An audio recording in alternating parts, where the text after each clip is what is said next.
What inspired what you're doing and your initiative?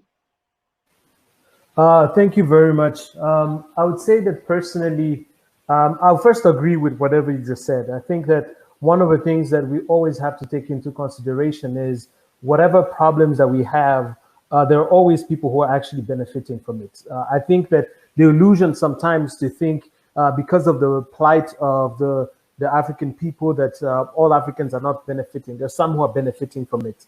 But the problem is, if we wait for governments to do things, then what we are actually subconsciously saying is that governments are the only ones that can actually make things happen.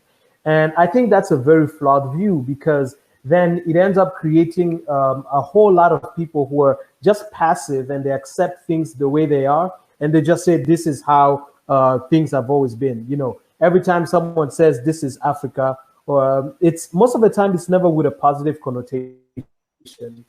So I think for myself, what I always wanted to do is to say, I may not have,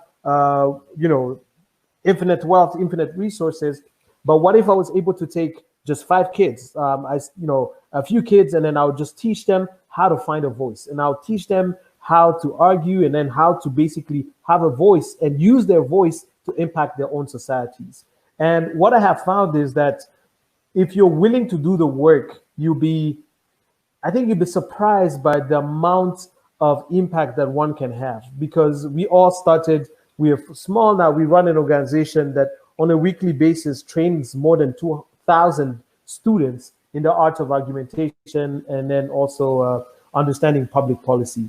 So for me, it has always been the desire to say that I think Rwandan kids or an African kid is as smart as any other kid, just given the right circumstances and given the right environment. So for me, it's refusing. It's almost I'll call it almost like a rebellious refusal to accept status quo and to accept the things the way they are.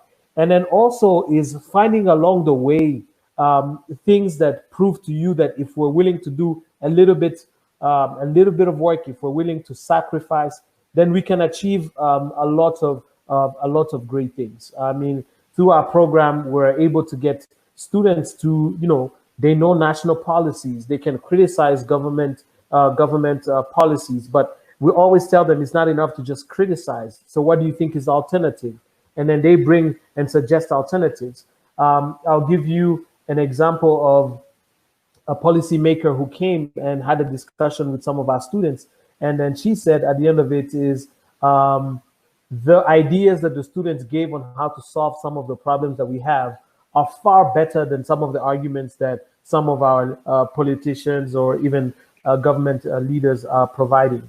And that for me shows that if we're willing to put in the work and if we're willing to be uncomfortable, then great things happen. And sometimes, but they take long. They take long. And I usually say the work is not glamorous. The work is not sexy. So it's just labor and a lot of labor of love. And it's also a lot of work that many of us might not see within our lifetime, but we're hoping that at least we leave our generation in a better position than we found it.